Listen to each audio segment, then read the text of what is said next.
İnna lillahi ve inna ileyhi raciun. Sadakallahul azim. Öncelikle aziz kardeşlerim, biz Avusturya Vorarlberg Altach mezarlığındayız. Burası Müslüman mezarlığı. Gördüğünüz gibi burada vefat etmiş olan Müslümanlar yatıyor. Bugün de Mehmet Düzgen abimizi, onun biraz önce cenazesini yıkadık, namazlarını kıldık. Onu da ebediyete uğurladık. Aziz kardeşlerim, bir gün birileri de bizi gönderecekler. Yani hepimiz öleceğiz. Allah Tebarek ve Teala ayet-i kerimesinde dediği gibi her nefis mutlaka ölümü tadacaktır. Allah Resulü Aleyhisselatü Vesselam ölmeden önce ölünüz diyor.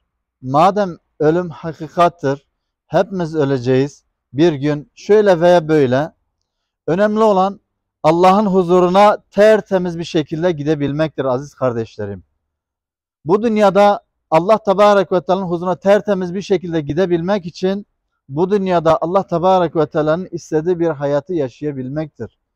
Allah Tebarek ve Teala'nın istediği doğrultuda ibadetlerimize önem vermektir. İbadetlerimizi yapmaktır.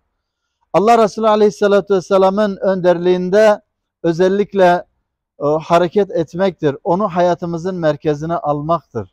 İşte onun için aziz kardeşlerim, insan bu dünyada Allah'la barışık olursa, Allah Resulü Aleyhisselatü Vesselam'la barışık olursa, Allah Resulü Aleyhisselatü Vesselam'la barışık olursa ve buradaki müminlerle, Müslümanlarla barışık olursa da yarın Allah'ın huzuruna tertemiz bir şekilde gidebilir aziz kardeşlerim. Önemli olan Allah'ın huzuruna giderken tertemiz bir şekilde gidebilmektir. Allah Tebarek ve Teala hepimizi Allah'ın huzuruna tertemiz bir şekilde gitmeyi nasip etsin. Aziz kardeşlerim, son nokta şunu da söyleyeyim. Hepimiz şu duayı yapalım kendimiz için, çoluk çocuğumuz için ve Müslümanlar için. Ya Rabbi bizleri tertemiz huzuruna al. Ya Rabbi bütün sevdiklerimizle beraber yarın Allah Resulü Aleyhisselatü Vesselam'ın dizinin dibinde olmayı bizlere nasip et ya Rabbi. Aziz kardeşlerim, hayalimiz ne olmalı? Hayalimiz Allah'a memnun bir şekilde Allah'ı memnun etmek, ikincisi de Allah Resulü'nün dizinin dibinde olmaktır. Onun için biz bu dünyada Allah ve Resulünden, sahabeden doğru bir şekilde beslenirsek, eğer Allah Resulü Aleyhisselatü Vesselam'ın o rehberliğinde, onun ahlakına, onun kişiliğine, onun şahsiyetine bürünürsek, Allah da bizden razı olacaktır.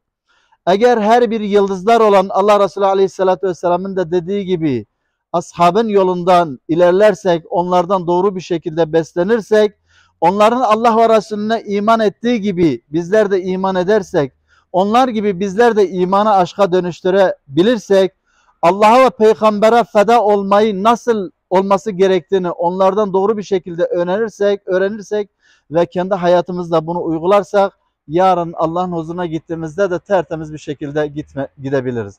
Allah bizleri tertemiz bir şekilde gitmeyi nasip etsin. Allah Tebarek ve Teala bu Ramazan ayının hürmetine İslam ümmetine uyanışı, dirilişi, vahdeti, birlik ve beraberliği nasip etsin aziz kardeşlerim. Velhamdülillahi Rabbil alemin. El Fatiha.